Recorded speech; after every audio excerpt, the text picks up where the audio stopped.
क्या हुआ? अच्छा,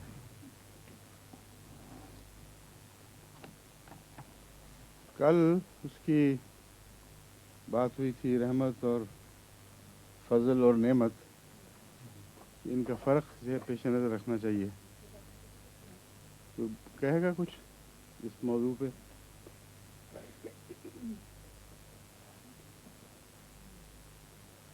रहमत क्या चीज़ है?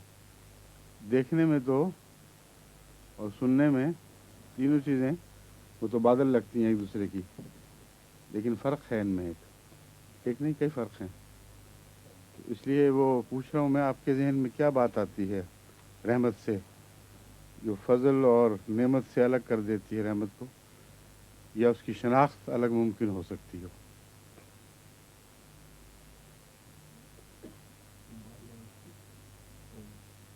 हुँ? नहीं, रहमत तो वो तो रहीम के की सिफत के साथ बयान हुआ था। किसमें? रहमत में सब नेमतें आ जाती हैं, हर किस्म की।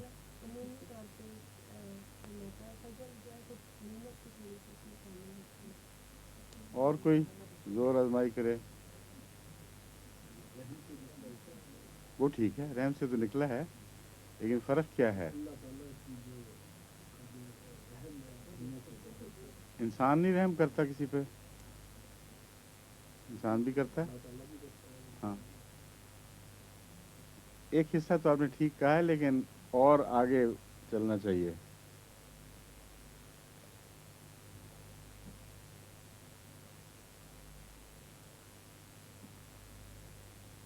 जी, आप बताइए इमाम साहब।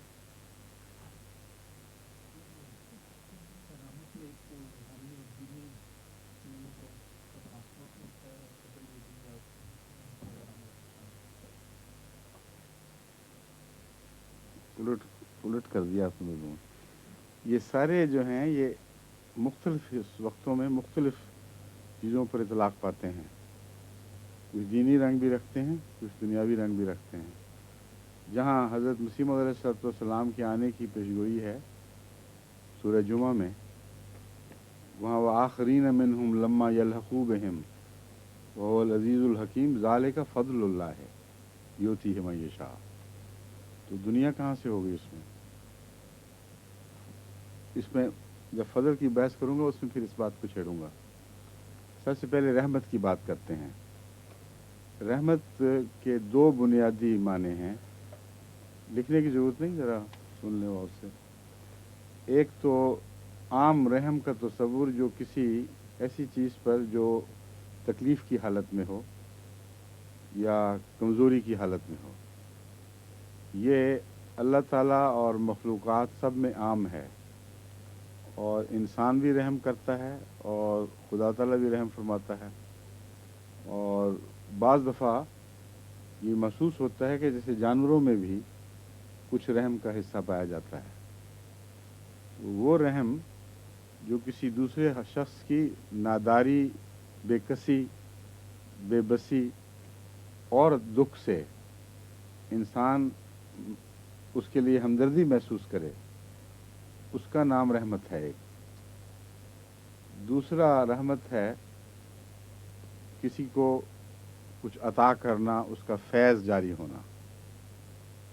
और ये लफ्ज़ जो है ये भी तमाम कायनात पर हावी है।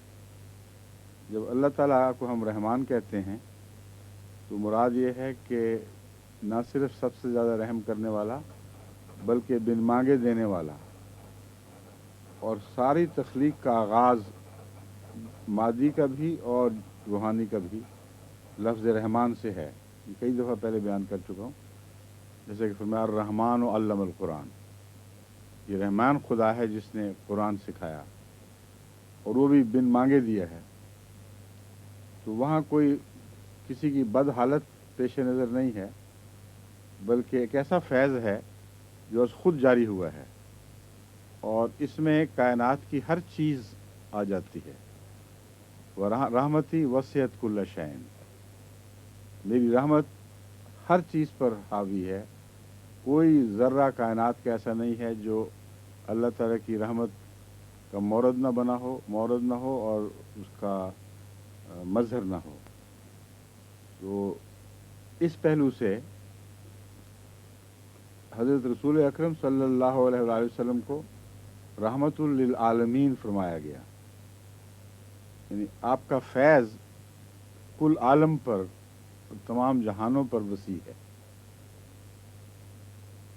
یہاں رحم کا سوال نہیں ہے، دوسرے رحم کا، کیونکہ کس پہ ہر ایک پہ رسول وسلم کو رحم تو نہیں آ رہا تھا. جو لکڑی دیکھتے تو رحم آ جاتا تھا، مٹی دیکھتے تو رحم آ جاتا تھا، درختوں پہ رحم آ جاتا تھا.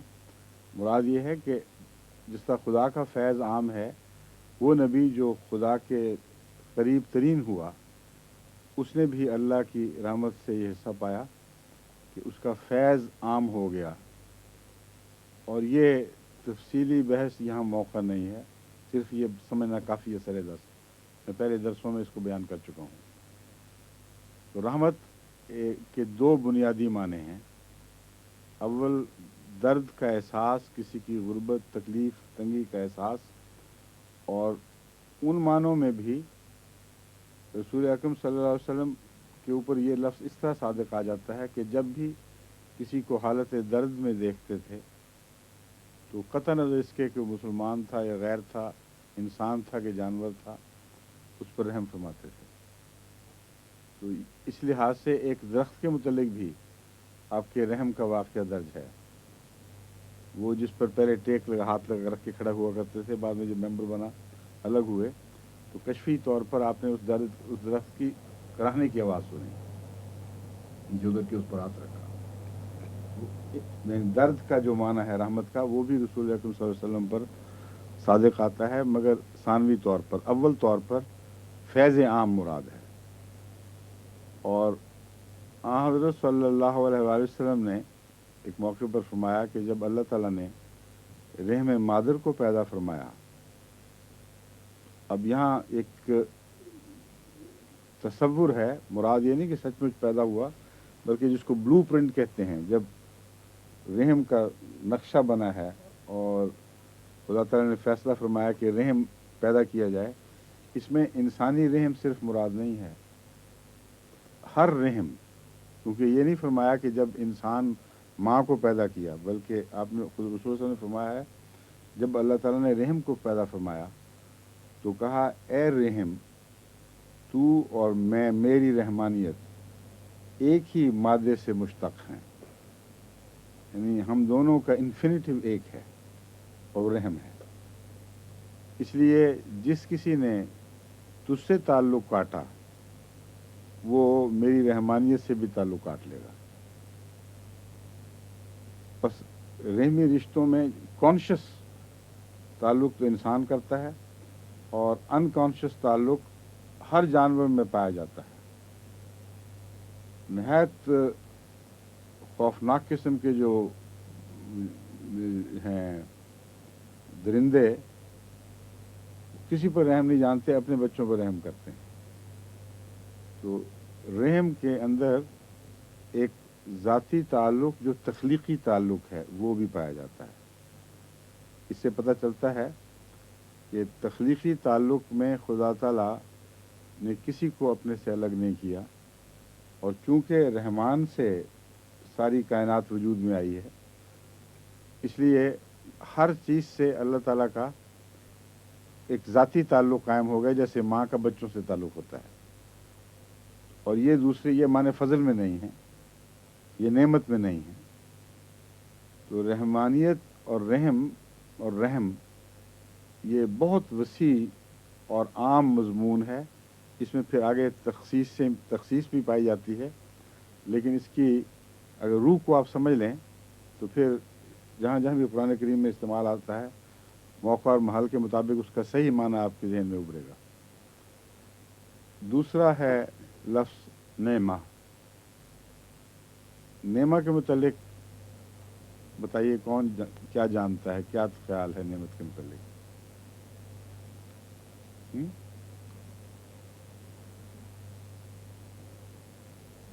مادی ہے، روحانی ہے، دینی، دنیاوی، और क्या चीज़ है नेमत?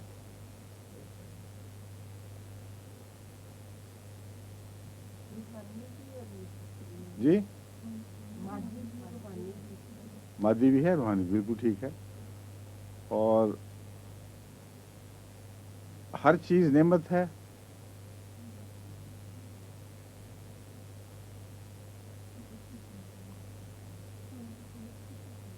रहमत, नेमत और रहमत में क्या फ़र्क होगा, ये बताइए।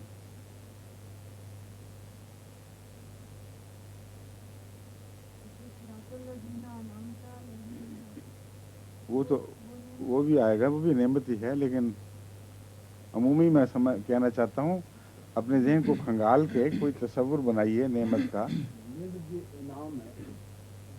इनाम नेमत से निकला है। इनाम का मतलब है नेमत देना। इनाम नेमत का माना नहीं है।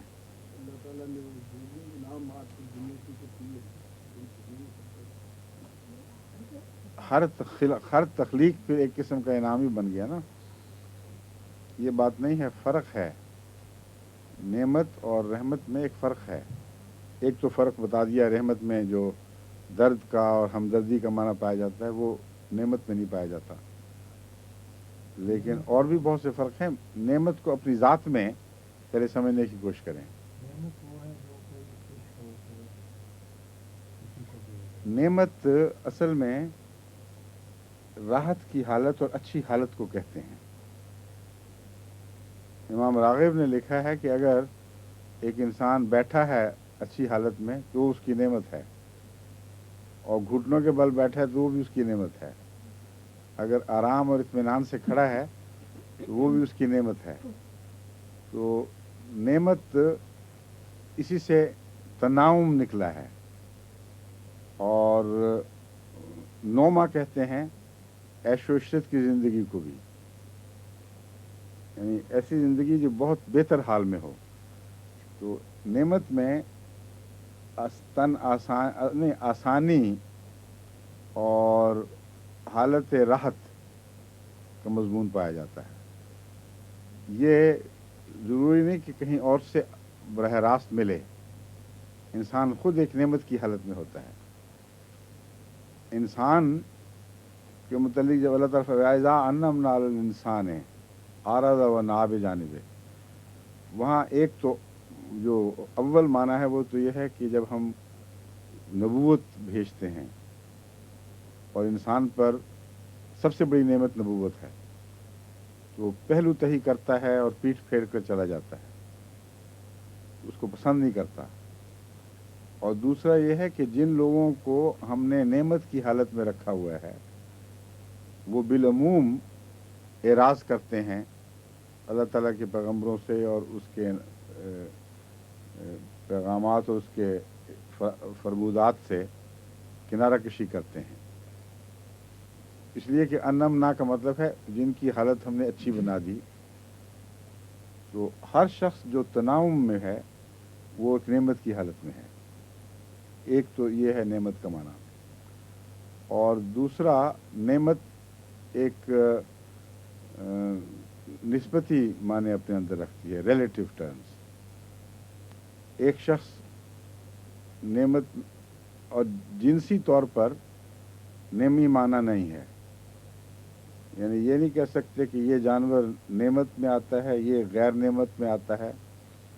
हर ज़िंदगी, हर जिन्स, हर नौ में बाज़ अफराद नेमत की हालत में हैं और बाज़ नहीं हैं। और हर नौ को जो अल्लाह ताला ने खुसूसी इनाम दिया हुआ है वो तकाबुल में आकर वो नेमत कहलाएगा। जिनको वो इनाम नहीं मिला वो उस पहलू से नेमत से महरूम है। मसलन बसारत है, सुनवाई है, गोयाई है, ये निस्बत में आकर नेमत दिखाई देती हैं, वरना अगर तनासुब न हो तो इनकी नेमत का एहसास नहीं हो सकता। और तभी अल्लाह ताला फरमाता है कि जिसको हम, हाँ वो और है मजमून, एक नेमत अमूमी हालत, अच्छी हालत में होना, दूसरे तन आसानी की ज़िंदगी के सामान मुयस्सर आना, वो सारे सामान नेमत हैं।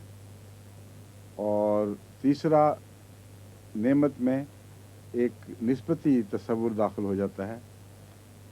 किसी को कोई चीज़ है, किसी को नहीं मिली, जिसको मिलती है वो हालत नेमत में है बनिस्बत दूसरे के।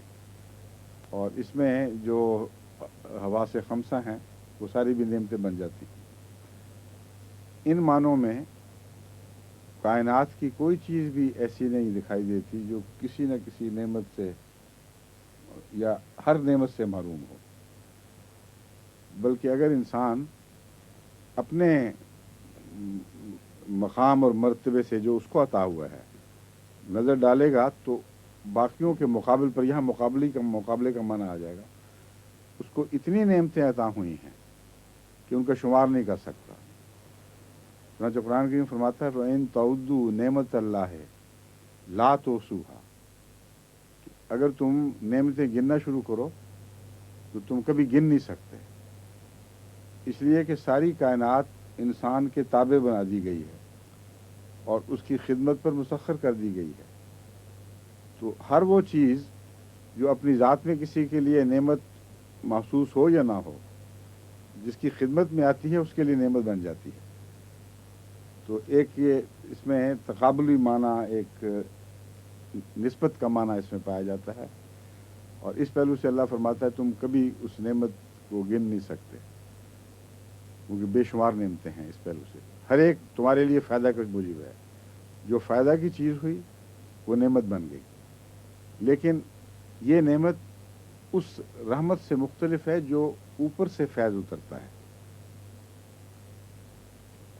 अल्लाह नेमत देने वाला है, नेमत नहीं है। लेकिन जानवर जो हमारी खिदमत कर रहे हैं, घोड़े, जहाँ सब कुछ, वो सारे नेमतें हैं। और जो सबसे ज़्यादा नेमतों का मूजिब बना, फ़ायदे का मूजिब बना, उसका नाम ही अनाम रख दिया उस नौ का, यानी चौपाए, मवेशी, क्योंकि सबसे ज़्यादा फ़ायदा उनसे पहुंचा था, उनका नाम भी नेमत ही रख दिया एक किस्म का। यानी अनम लफ्ज़ इनाम में, अनआम में नेमत का माना पाया जाता है। और जो सबसे बड़ा फैज़ इंसान पर जारी हुआ उसका नाम भी नेमत रख दिया, यानी नबूवत। तो नेमत अगर अल्लाह ताला की तरफ से आए तो उसे अगरचे नेमत भी कहा जाता है, मगर वो खादिम नहीं बनती, वो एहसान का रंग रखती है जो ऊपर से उतरे। जो नीचे से ऊपर आती है तनासुब में, वो खिदमत का रंग पर रखती है। और इसीलिए अल्लाह ताला फरमाता है कि कायनात में जो कुछ भी है हमने सबको तुम्हारी खिदमत पर मुसख्खर कर लिया है। इन मानों में जब नज़र पड़ेगी तो बेशुमार नेमतें हो जाएंगी जो शुमार में आ ही नहीं सकती। इस मजमून में कोई जो बुलंद तर मकाम है वो नबूवत है, और वो रूहानी तालीम जो आसमान से उतरती है। अनअमता अलैहिम वाला जो है मजमून, उसमें अगरचे ये फरमाया गया है कि जिन लोगों पर तूने इनाम फरमाया, नेमत का बहराज जिक्र नहीं है, मगर जिन लोगों पर इनाम फरमाया उसमें सिर्फ नबूवत नहीं है, बल्कि नबूवत के फैज़ का निचला किनारा भी शामिल है और सबसे ऊपर का किनारा भी। उसमें सालेहीन से लेकर हज़रत मसीह अलैहिस्सलाम ने जैसा लिखा है, चारों गुरोह जिनका मैं युतल्लाह की आयत में ज़िक्र है वो इनाम याफ्ता हैं, क्योंकि वहाँ खुदा ताला ने खुद इनाम की तशरीह में 4 गुरोह बयान किए। तो रूहानी दुनिया में लफ्ज़ नेमत उन हालतों से ताल्लुक़ रखता है जो वही के नतीजे में पैदा होती हैं, और वही की पैरवी के नतीजे में और नबूवत की पैरवी के नतीजे में इंसान को फैज़ मिलते हैं, वो सारे नेमत कहलाते हैं। और ये नेमत जो है वो खादिम का रंग नहीं रखती, ये सब फैज़ का रंग रखती है। इसमें कोई खादमियत का माना नहीं पाया जाता, सिवाय इन मानों में कि सैयदुल कौम खादिम, वो एक बिल्कुल और मजमून है, उसको इसके साथ नहीं मिलाना चाहिए। फैज़ है जो दर्जा बदर्जा ऊपर से उतरता है, और इसका नाम नेमत है। सबसे बड़ी नेमत شریعت ہے، اور شریعت اپنے اپنے وقتوں میں اپنے ماحول میں تناسب کے ساتھ جب مکمل ہوئی تو اس کو اتمام نعمت فرمایا گیا۔ تو نعمت میں جو تناسب کا معنی ہے وہ وہاں بھی پایا جاتا ہے، یعنی اس زمانے کے لوگوں کے لحاظ سے انعام مکمل ہو گیا، اتمام کو پہنچا، اور پھر ایک اور وقت بھی اتمام کو پہنچا، پھر ایک اور وقت بھی اتمام کو پہنچا۔ اگر یہ معنی لیا جائے کہ شریعت کامل ہونے کی طرف اشارہ ہے اتمام نعمت سے، تو کامل کے اوپر مزید کامل کیسے ہو گئی؟ ہر زمانے کی نبوت اور شریعت کو قرآن کریم نے نعمت اور اتمام نعمت کے لفظ سے یاد فرمایا ہے۔ تو جو آپ کو کہہ رہا تھا کہ نعمت کے اندر ایک تناسبی معنی پایا جاتا، نسبتی معنی پایا جاتا ہے، وہ اس میں بھی پایا جاتا ہے، یعنی اس زمانے کے لحاظ سے، نسبت کے لحاظ سے تمام دوسری فیض جو خدا کی طرف سے جاری ہوئے تھے ان میں یہ فیض سب سے اونچا تھا، اور یہ فلاں قوم کو ملا اور اس پہ تمام ہو گیا۔ ایک نعمت کے متعلق قرآن کریم میں بہت سی آیات ہیں، ان کے حوالے سے مضمون کے مختلف پہلو سامنے آتے ہیں، مگر سب سے اہم پہلو نبوت ہی کا ہے، یعنی اس کا آخری مرتبہ۔ بس جہاں من یطع اللہ میں نعمت کا ذکر ہے، وہاں صالح کو اتمام نعمت کا مظہر نہیں کہا جا سکتا، شہید کو اتمام نعمت کا مظہر نہیں کہا جا سکتا، تناسب ہے نا، چل رہا ہے اسی طرح، اور صدیق کو بھی اتمام نعمت کا مظہر نہیں کہا جا سکتا، مگر نبی کو اتمام نعمت کا مظہر کہا جا سکتا ہے۔ بس اس آیت سے مزید ثابت ہوتا ہے کہ ان معنوں کے لحاظ سے یہ ناممکن تھا کہ رسول اکرم صلی اللہ علیہ وآلہ وسلم نعمتوں میں سے اس پہلو کو جو اتمام کا مظہر ہے اس کو ہمیشہ کے لیے مٹا دیں اور صرف اپنے لیے رکھ لیں، جبکہ پہلے نبیوں نے اپنی امتوں میں بھی وہ پہلو جاری رکھا۔ مگر رسول اکرم صلی اللہ علیہ وسلم کے زمانے میں جو فرق ہوا ہے وہ یہ ہے کہ یہ نعمت محمد رسول اللہ کے وسیلے سے ملی، اور پہلی قوموں میں بغیر وسیلے کے بھی لوگوں پر اتمام نعمت ہوتا رہا، یعنی خدا کا براہ راست ان پر احسان تھا، اور لازم نہیں تھا کہ وہ ضرور کسی نبی کی پیروی کریں تب ان کو نعمت عطا ہو۔ حضرت ابراہیم نے کس نبی کی پیروی کی تھی اپنے زمانے میں؟ پہلے حصے میں تو ملتا ہے کہ حضرت نوح کی پیروی کی تھی، مگر حضرت نوح نے پھر کس کی پیروی کی تھی ان کے ذکر میں کہیں کچھ نہیں ملتا۔ بعضوں نے پیروی کی ہے، کچھ فیض پایا ہے، لیکن بعضوں نے اپنی طبی نیکی کو چمکا کر اپنی سعادت کو ایسا سیخل کیا کہ اس کے نتیجے میں اللہ کا فضل ان پر نازل ہوا اور ان کو نعمت عطا ہوئی۔ تو نعمت نبوت کو بھی کہتے ہیں، مگر فضل جو ہے وہ نبوت نہیں ہے، بلکہ فضل اس اختیار کو کہتے ہیں کہ جہاں مالک جس کو چاہے جو دے دے، وہ فضل ہے۔ بس فضل کا جو معنی ہے اب ہم اس میں شروع کر دیتے ہیں گفتگو۔ فضل اول تو دنیا اور دین دونوں قسم کی نعمتوں پر لفظ فضل استعمال ہوتا ہے، اور دنیا کے مال کو بھی فضل کہتے ہیں، اور فضل زیادہ چیز کو بھی کہتے ہیں، جس کا مطلب یہ ہے کہ استحقاق کے سوا اگر کچھ دیا جائے تو وہ فضل ہوگا، یعنی صرف استحقاق نہیں ہے۔ ان معنوں میں اللہ تعالیٰ فرماتا ہے یوتی ذالک فضل اللہ یوتی ہے من یشاء۔ اگر استحقاق کی بات ہوتی اور صرف انصاف کا معاملہ ہوتا تو پھر خدا تعالیٰ یہ نہ فرماتا۔ اسی لیے نبوت کو تمام پرانے علماء بھی وہبت کہتے ہیں، عطا کہتے ہیں، اگرچہ اللہ تعالیٰ دیکھتا ضرور ہے صلاحیتوں کو، مگر ان صلاحیتوں میں اجتماعی طور پر براہ راست یہ طاقت نہیں ہے کہ नबूवत का मर्तबा हासिल कर सकें। ये ऊपर से उतरता है और ये फजल है, यानी उनके ज़ाती इस्तेकाक से बढ़कर खुदा की तरफ से अता होना। फजल का माना अच्छा भी होता है और बाज़ दफ़ा बुरा भी होता है। बुरे मानों में फजल का जो मसदर है वो फजूल है,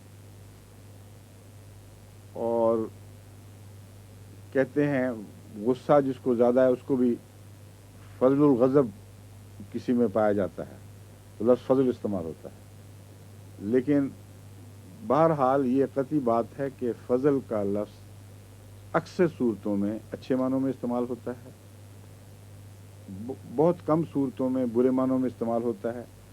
जब बुरे मानों में इस्तेमाल हो तो फजूल इसका मस्दर बनता है, और फजूल चीज़ें जो हम कहते हैं फजूल हैं, उनमें भी ज़्यादती का माना है असल में, यानी ऐसी चीज़ें जो जिनकी हमें हकीकतन ज़रूरत नहीं है, ज़ायदा ज़रूरत चीज़ें हैं, अगर वो अच्छी हों तो फजल हैं और अगर बुरी हों तो फजूल हैं। इसलिए फजल में ये जो खसूसियत से माने पाए जाते हैं इनको पेश नज़र रखना चाहिए। और फजल में तनासुब का माना भी उसी तरह पाया जाता है, बल्कि नेमत के मुकाबल पर ज़्यादा पाया जाता है तनासुब का माना। फजल के साथ ही एक कम फजल वाली चीज़ का तस्वुर जहन में उभरता है, और फजल जो है वो जिन्स के ऊपर भी हो सकता है, नौ पे भी हो सकता है, नौ के साथ भी ताल्लुक़ रखता है, जिन्स से भी ताल्लुक़ रखता है, जबकि रहमत सबसे ज़्यादा आम है। तिलकर रसुलो फद्दलना बादहुम अला बाद, ये नौई फजल है, बल्कि ज़ाती फजल है, इनफरादी।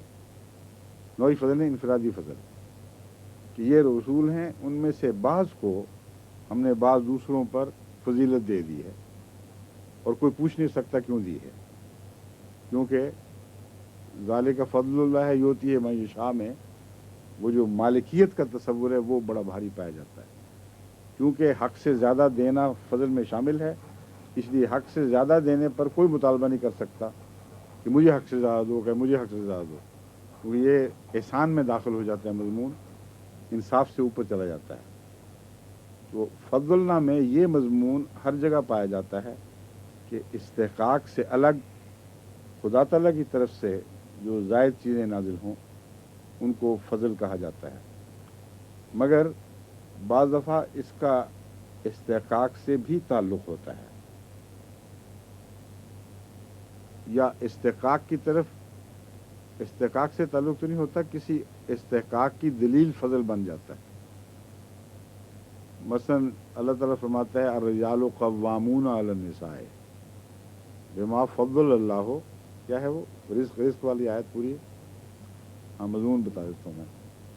अल्लाह ताला ने मर्दों को औरतों पर निगरान बनाया और निस्बतन ज़्यादा कवी बनाया उनको, क्योंकि अल्लाह ताला ने उन पर यह फ़ज़ल फरमाया है कि वो कमाई का ज़रिया हैं और ख़ानदानी देखभाल और रोज़मर्रा की ज़िंदगी को चलाने की ज़िम्मेदारी उन पर आयद होती है, और ये फ़ज़ल है उनका औरतों पर, यानी खुदा की तरफ से दलील के तौर पर नहीं, बल्कि जिनसी तफरीक के लिहाज से एक फ़ज़ल एक जिन्स को दूसरी पर हुआ, जिसमें कमाने की ज़्यादातर ज़िम्मेदारी एक जिन्स के एक हिस्से पर, एक नौ पर आयद हुई, और दूसरी नौ पे वो बोझ उस तरह नहीं डाला गया। तो ये भी तफरीक वाला जो मज़मून है ना फ़ज़ल के साथ, ये उसके साथ ताल्लुक़ रखता है। और तिलकर रसूलों के अलावा फ़ज़ल का मज़मून पुरानी उम्मतों में मिलता है। बाज़ औरतों के मुतल्लिक़ फरमाया कि उनको हमने फजीलत दी, हज़रत मरियम को फजीलत दी, इसी तरह बनी इसराइल को फजीलत दी।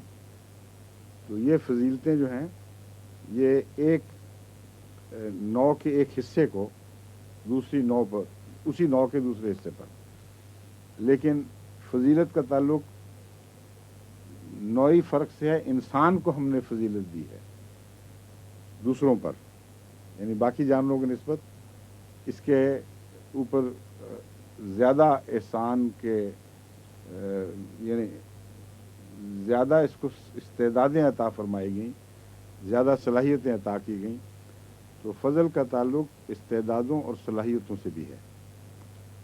اور اس پہلو سے جو بنی اسرائیل کو فرمایا ہے، عام طور پر ہم کہتے ہیں کہ بنی اسرائیل کا جو روحانی مقام ہے وہ اس وقت کے زمانے کے لوگوں پر چونکہ زیادہ تھا، زیادہ عالی شان شدید عطا ہوئی تھی، اس لیے ان کے متعلق فرمایا کہ تمام جہانوں پر فضیلت دی، اور یہ وقتی چیز ہے۔ مگر اگر دنیاوی صلاحیتوں کا مضمون پیش نظر رکھیں تو اس کو غیر محدود بھی کہہ سکتے ہیں، زمانے کے لحاظ سے ہر زمانے پر بھی آیت قرار دے سکتے ہیں۔ اس میں کوئی شک نہیں کہ ذہنی صلاحیتوں کے لحاظ سے اور اکتسابی صلاحیتوں کے لحاظ سے جو فضیلت بنی اسرائیل کو اس زمانے میں تھی وہ آج بھی ہے، اور اپنی تعداد کے مقابل پر اپنی ان خدادہ صلاحیتوں کے نتیجے میں غیر معمولی طاقت رکھتے ہیں دوسروں کے اوپر، اور ہر پہلو سے دنیا کی دوڑ میں آگے نکل چکے ہیں۔ اس لیے ان معنوں میں زمانے میں محدود کرنے کی ضرورت نہیں ہے، لیکن اس کے باوجود ان کو خدا تعالیٰ غلبہ عطا نہیں کرتا، اور جب ہوتا ہے تو پھر بڑی سخت مار پڑتی ہے اور ہٹا دیتا ہے، جس کا مطلب یہ ہے کہ فضل کا غلط استعمال بھی ہو سکتا ہے، اور جب غلط استعمال ہو تو اس کی پھر سزا بھی ملتی ہے، اور فضل سے بار بار انسان، فضل سے تو نہیں مگر فضل کے نیک نتائج سے محروم کر دیا جاتا ہے بار بار۔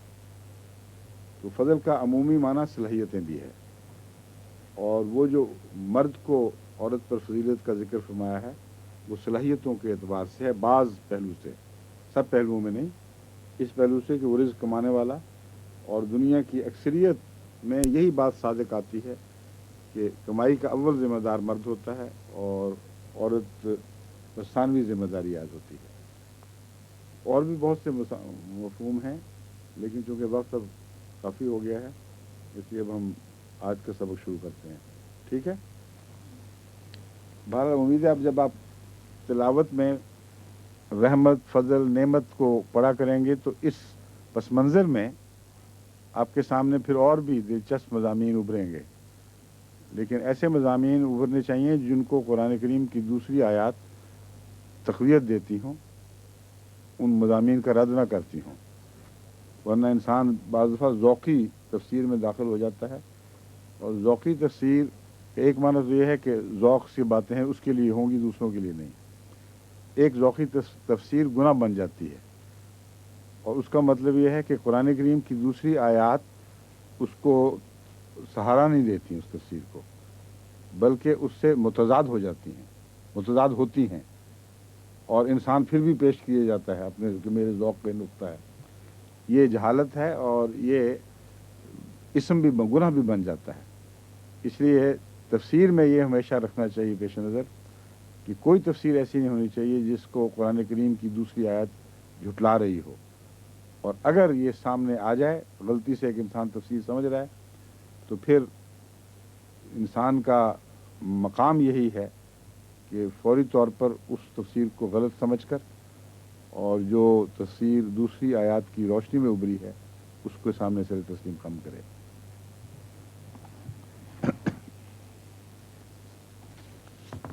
اعوذ باللہ من الشیطان الرجیم، بسم اللہ الرحمن الرحیم، ان الصفا والمروۃ من شعائر اللہ ومن حج البیت او اعتمر فلا جناح علیہ ان یطوف بہما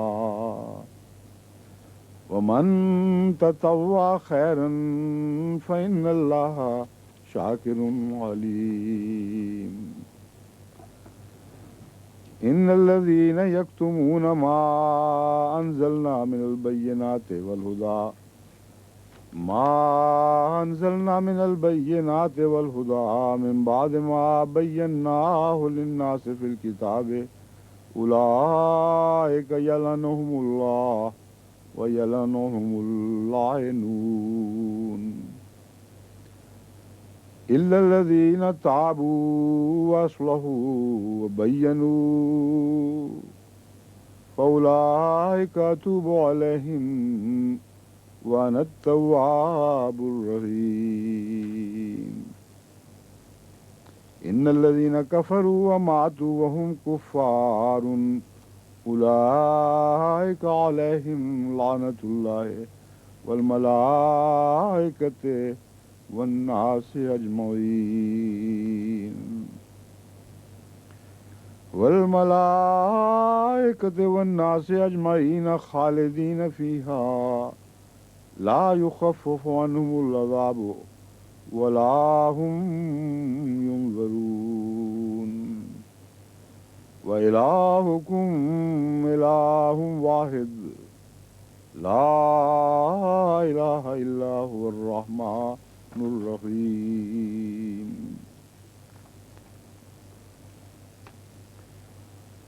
ان الصفا والمروہ من شعائر اللہ، یقیناً صفا اور مروہ اللہ کے قابل احترام نشانوں میں سے ہیں. یعنی ویسے تو خدا کے بے شمار نشانات ہیں، ان کی گنتی کوئی نہیں، مگر بعض نشان خدا کے ایسے ہیں جن کو بنی نوع انسان کے لیے محترم قرار دے دیا گیا ہے کہ وہاں عزت کرو اور احترام سے پیش آؤ اور کسی قسم کی گستاخی اور بے ادبی کا طریق اختیار نہ کرو. ان کو شاعر اللہ کہا جاتا ہے اور اس کی بے حرمتی کو بہت بڑا گناہ سمجھا جاتا ہے. تو یہ بھی ان نشانات میں سے ہے جن کو اللہ تعالیٰ نے محترم قرار دے دیا. فمن حج البیتا او تمرا، بس جو کوئی بھی البیت یعنی خانہ کعبہ کا حج کرے یا اوے تمرا یا عمرہ کرے.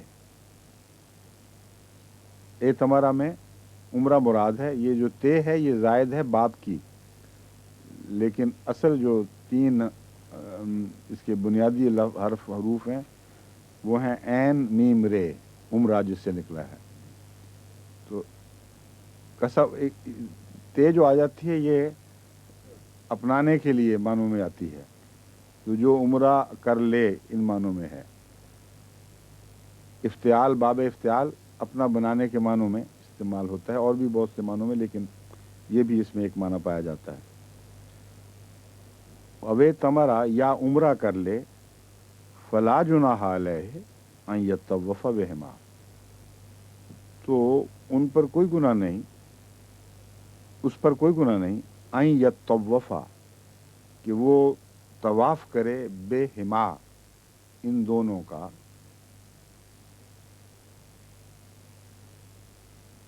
واضح ہے بالکل. اوے تمرا او کا او جو لفظ ہے اس کا مطلب ہوتا ہے یا. جب اس کے بعد حمزہ شروع ہو تو او اے تمرا کی بجائے اوے تمرا پڑھا جاتا ہے. یہ پڑھنے میں آسان اور یہی طریق ہے جو عربوں میں رائج تھا، اسی کے مطابق قرآن کریم کی تلاوت ہوتی ہے. او اے تمرا کی بجائے اوے تمرا. اب جو لفظ ہے اس کو عام طور پر او پڑھیں گے، جب آگے حمزہ آئے گا تو پھر یہ اب پڑھا جائے گا. اوے تمرا فلا جناح، لا کا مطلب نہیں، جناح میں نے گناہ، جناح اور گناہ صرف تلفظ کا فرق ہے ورنہ ایک ہی چیز ہے. اب سوال یہ ہے کہ گناہ کیوں فرمایا گیا، اس کو گناہ نہیں ہے.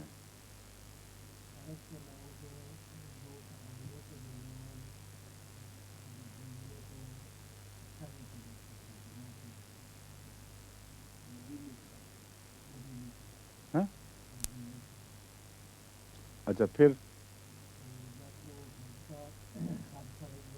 ہاں نہیں، لیکن اللہ تعالیٰ نے تو یہ محاورہ اور جگہ بھی استعمال کیا ہوا ہے. ہر جگہ آپ کو یہ اس کا پس منظر ڈھونڈنا پڑے گا کہ صلح کر لو آپس میں، میاں بیوی لڑو، کوئی گناہ نہیں ہے. ہر اچھے کام کے لیے या मुख्तलिफ अच्छे कामों के लिए यही मुहावरा है, फला जुनाह। अगर तुम ये काम कर लो अच्छा तो गुनाह तो नहीं है। नहीं तो वो सुलह को भी गुनाह समझते थे, इसलिए कुरान करीम ने फरमाया।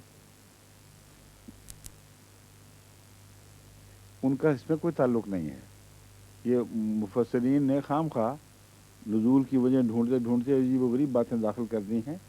कुरान करीम उनसे बेनियाज अपने आज़ाद माने रखता है, जो हर हाल में इतलाक़ पाते हैं, और किसी एक कौम की रस्म से महज उसका ताल्लुक नहीं। बाज़ जगह है लेकिन शाज़ के तौर पर उसका जिक्र आता है, वरना अरबों के गुनाह समझने या ना समझने से ताल्लुक नहीं, वरना ये मुहावरा जहाँ जहाँ भी कुरान करीम में इस्तेमाल हुआ और बड़ी कसरत से हुआ है, वहाँ आपको कोई पस मंज़र ढूंढना पड़ेगा कि कोई इसको गुनाह समझता हो।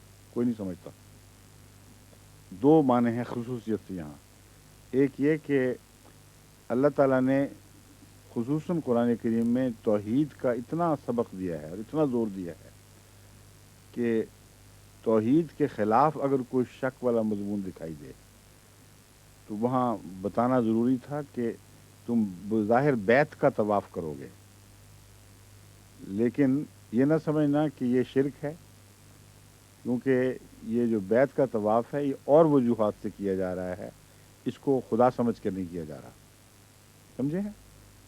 इसलिए जो दूसरे करते थे अरब, वो अंदर बुत रखे होते थे, इसलिए उनके तसव्वुर में बुतों की पूजा का भी एक ये तरीक़ था कि उसका तवाफ़ करते थे। लेकिन अल्लाह ताला ने फरमाया है कि मुसलमानों के जहन में कहीं ये तबन रोक ना पैदा हो जाए कि हम तो वही हरकत कर रहे हैं जो मुशरिक भी किया करते थे, और हमारे साथ ख्यालात में भी कहीं ऐसी बदी न दाखिल हो गई हो। तो अल्लाह फरमाता है कि हरगिज़ नहीं, तुम लोग मुवाहिद हो, पाक साफ कौम हो, तुम्हारे तसव्वुर में भी शिरक का कोई मज़मून नहीं दाखिल होगा जब तुम तवाफ़ करोगे, इसलिए कोई गुनाह नहीं। दूसरा, फला जुनाह का गुनाह मुहावरा ये बताता है कि किसी को तरगीब दी जाती है तो ये कहा जाता है। मसलन किसी को कहें कुछ खा लो, खाना खा लो, गुनाह तो नहीं हो जाएगा, ये काम कर लो, गुनाह तो नहीं हो जाएगा। ये एक तरगीब का तरीक़ है जो हमारी उर्दू ज़ुबान में भी इसी तरह राइज है, और अरबी में भी उन दूसरी जगहों पे ये माने होंगे जहाँ शिरक का मज़मून नहीं, कि तुम मियाँ बीवी सुलह कर लो, गुनाह तो नहीं होगा, अच्छी बात है। तो ला जुनाह का मतलब ये नहीं कि ख़तरा था कि वो गुनाह से डर रहे हैं इसलिए सुलह नहीं कर रहे हैं। मुराद ये है कि अच्छी चीज़ है, कोई हर्ज नहीं है, फ़ायदा ही होगा। तो ला जुनाह का अपोजिट माना पाया जाता है ऐसी सूरत में कि गुनाह छोड़ के सवाब का मौका है। वहाँ गुनाह की नफ़ी सवाब की तरफ इशारा करती है और रज़ाए बारी ताला की हसूल की तरफ इशारा करती है। तो इन मानों में भी यहाँ ये ठीक बैठेगा, फला जुनाह अलैहि अन यतव्वफ़ बिहिमा। तो अगर वो तवाफ़ करेगा तो उसको सवाब मिलेगा, उसको किसी किस्म का भी मनफी ख़तरा कोई नहीं है। फ़इन्नल्लाह शाकिरुन अलीम, और यकीनन अल्लाह ताला बहुत ही शुक्र करने वाला लिखा हुआ है ज़ाहिर में, लेकिन अल्लाह ताला शुक्र जो करता है उसके माने हैं शुक्र का हक़ अदा करने वाला। अल्लाह शाकिर है, यानी अल्लाह ताला शुक्र का हक़ अदा करने वाला है।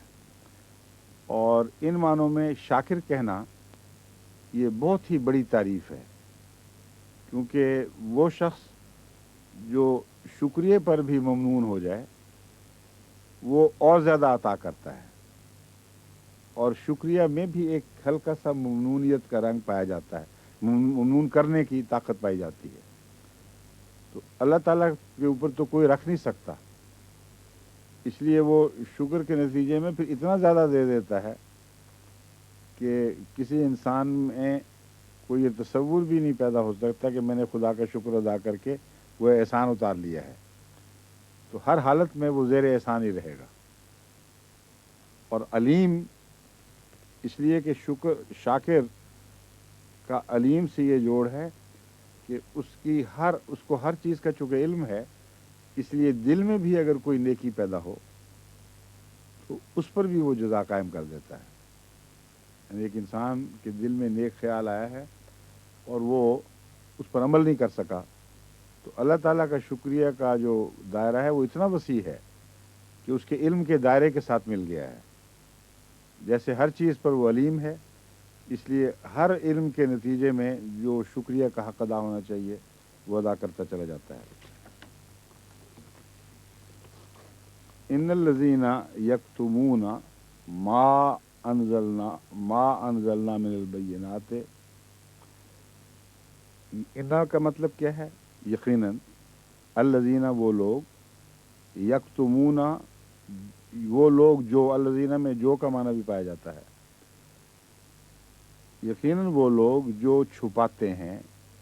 यक्तुमूना कौन सा सीगा है, किसी को पता है? ना गैर उलमा के, बाकी जो हैं उनसे बात कर रहा हूँ। हैं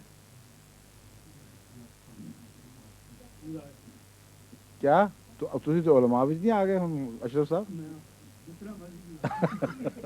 नहीं, जो समझ दो दोस्तों।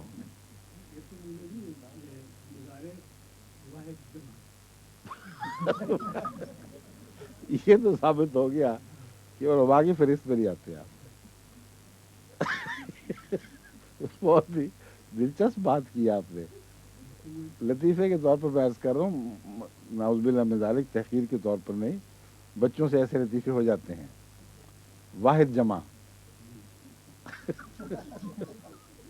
वाहिद जमा क्या होती है?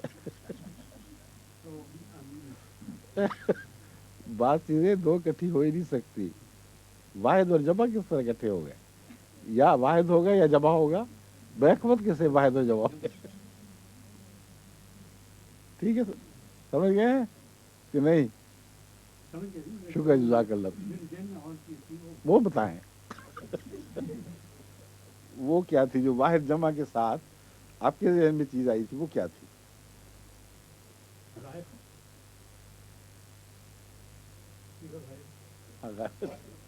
अब ये बात समझ आ गई मुझे। आप कहना चाहते थे गायब और मुंह से वाहिद निकल गया, ये कहें ना, ये तो सीधी बात है। ठीक है, वरना हमारे एक दोस्त होते थे, उनको मुतज़ाद चीज़ें इकट्ठी करने का काफ़ी मुहावरा था।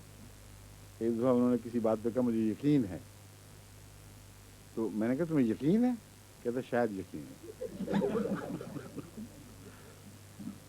तो ये वाहिद जमा भी इसी तरह हो गया है। खैर कोई बात नहीं, थोड़ी देर के लिए ज़रा जिनको हल्की हल्की नींद आती है उनकी आँख खुल जाती है इससे।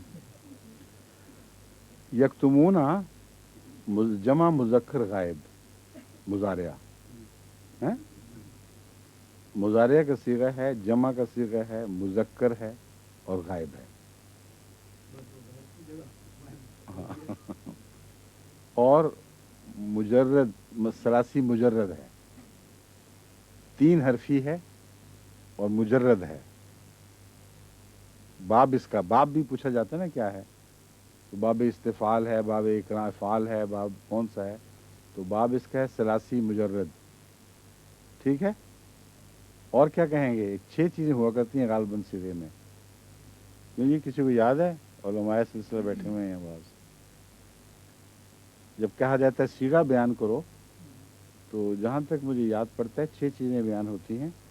एक उन्होंने, हमारे बाद उलमा ने पिछली दफ़ा जब बात हुई थी तो बाकायदा लंबी चौड़ी ग्रामर की किताबों के हवाले भेज दिए थे, फहरिस्त भेज दी थी। उसकी ज़रूरत नहीं है, हमारे पास यहाँ किताबें हैं, वो मैं देख लूँगा, देखना होगा तो, वरना फैक्सें आने शुरू हो जाएंगी, मैं इसलिए डर रहा हूँ। हाँ, 6ठी चीज़ किसी को याद है?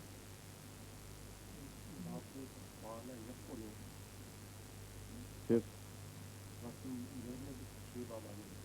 नहीं, वो बहस नहीं है। जब सीगा बयान करते हैं तो ये होता है माजी, हाँ, मुज़ारिया है कि माजी है, फेल है कि इसम है? फेल है ये।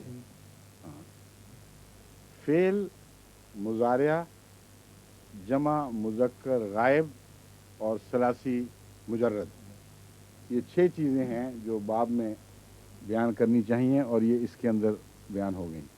लेकिन आपको इतनी ज़रूरत नहीं, जो इब्तदाई है ये ज़िम्नन, चूँकि बाद उलमा भी बैठे हुए थे, हम अपनी याददाश्त तेज़ करने की खातिर ये बातें कर रहे हैं। इन्नल्लज़ीना यक्तुमूना, यकीन वो लोग जो छुपाते हैं, मा अनज़लना मिनल बय्यिनात, जो कुछ भी अनज़लना हमने उतारा, یہ باب نزول سے باب افعال ہے، انزلہ، افلا، اس نزلہ میں نے اترا، انزلہ میں نے اتارا، اس لیے باب افعال میں جو وہ ہے لازم ہے وہ متعدی بن جاتا ہے۔ ضحکہ کا مطلب کیا ہے؟ ضحکہ کوئی بتا سکتا ہے؟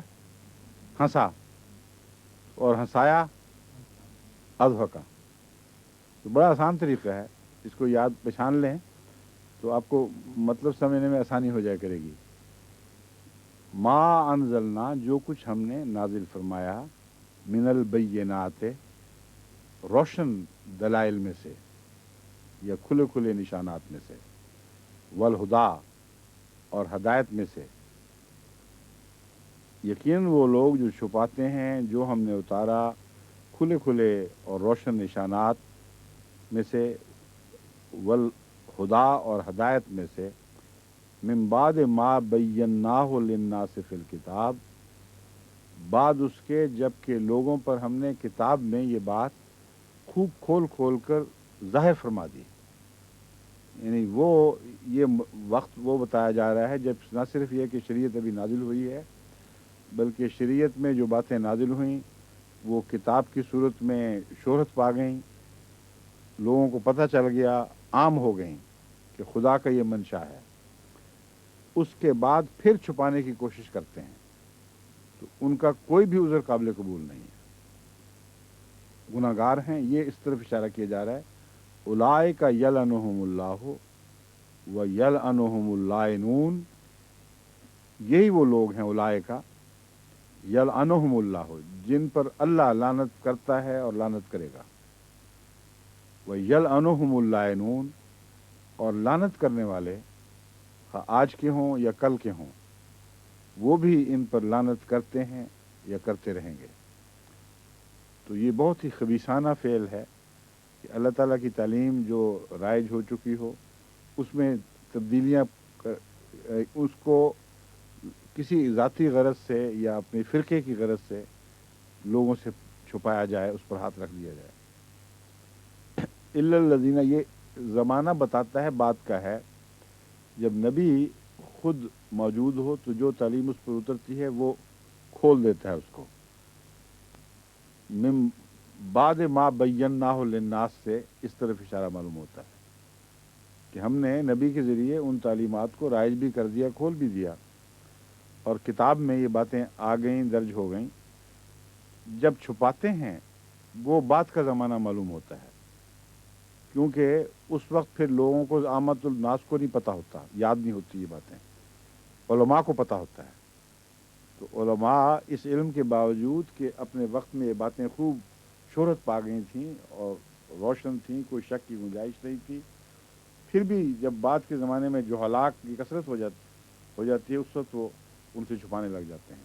جیسے آج کل اکثر مذاہب کا حال ہے، ان کے علماء کو پتہ ہے اور لوگوں کے سامنے وہی باتیں پیش کرتے ہیں جو کرنا چاہتے ہیں، باقی باتوں کو چھپا لیتے ہیں۔ الا الذین تابوا واصلحوا، سوائے ان لوگوں کے جنہوں نے توبہ کی اور اصلاح کر لی، اپنی اور دوسروں کی بھی۔ اصلحوا کا مطلب ہے وہ مصلح بن جاتے ہیں، توبہ ہی نہیں کرتے بلکہ اصلاح کرنے لگ جاتے ہیں، اور اصلحوا سے مراد اپنی اصلاح بھی ہے۔ وبینوا، اور پھر جو باتیں لوگ علماء چھپاتے ہیں وہ انہیں کھول کھول کر بیان کرتے ہیں۔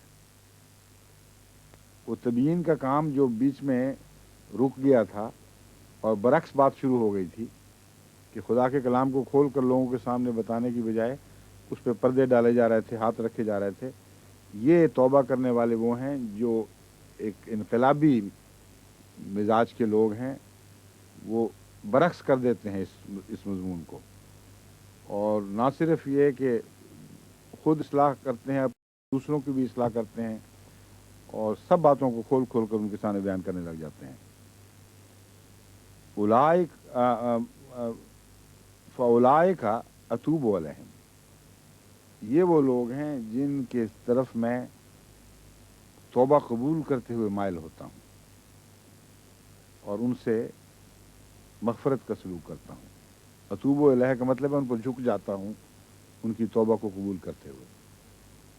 وانا التواب الرحیم، اور میں بہت توبہ قبول کرنے والا اور بار بار رحم کرنے والا ہوں.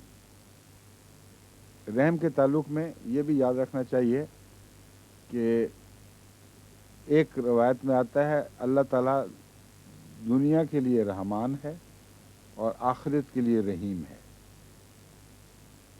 اس کا کیا مطلب ہوا؟ رحمان اور رحیم پر کیا روشنی پڑی اس سے؟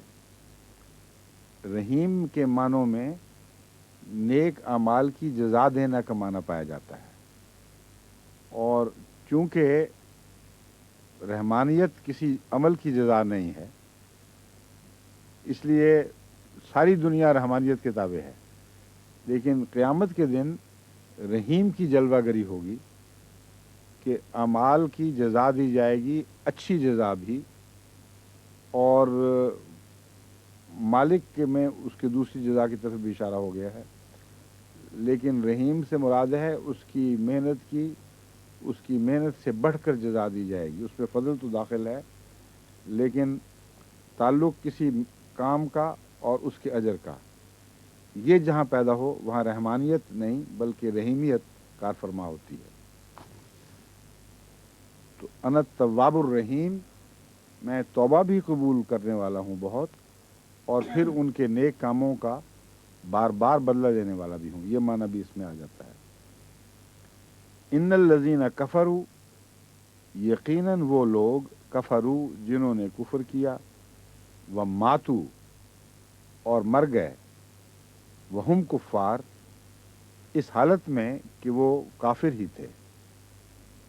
وہ یہاں حالیہ ہے، حالیہ معنی دیتے ہیں، حالت یہ تھی کہ وہ کافر ہی تھے، اس حال میں مر گئے کہ وہ کافر تھے.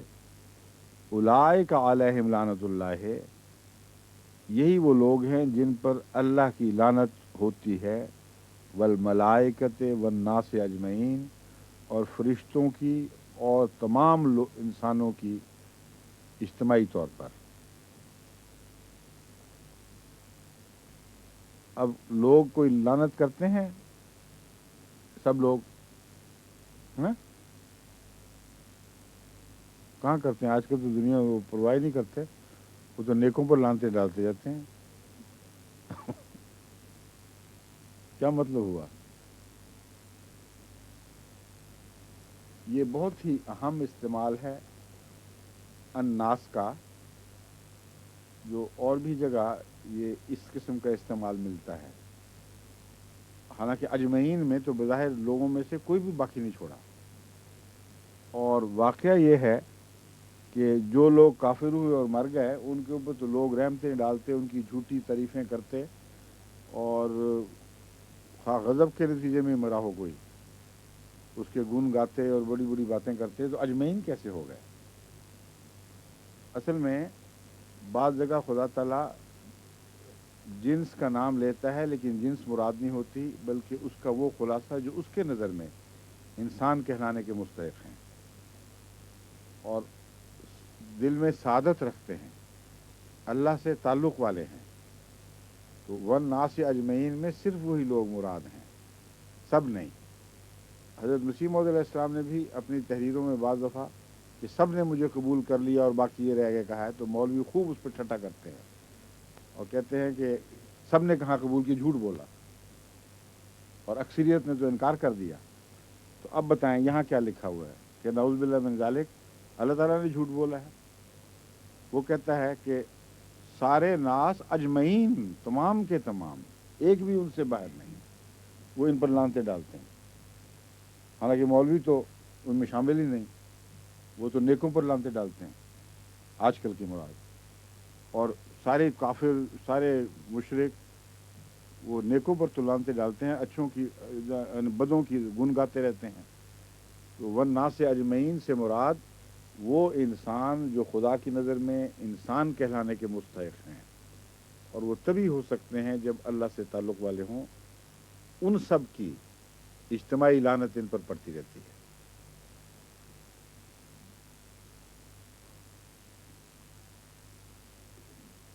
خالدین فیہا،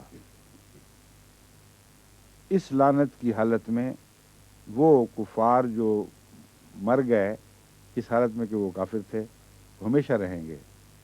لا یخفف عنہم العذاب، تخفیف جس کو ہم اردو میں کہتے ہیں اس سے فعل بن رہا ہے یخفف، نہیں تخفیف کی جائے گی، مضارع مجہول ہے، ان سے العذاب، عذاب میں تخفیف یعنی کمی نہیں کی جائے گی.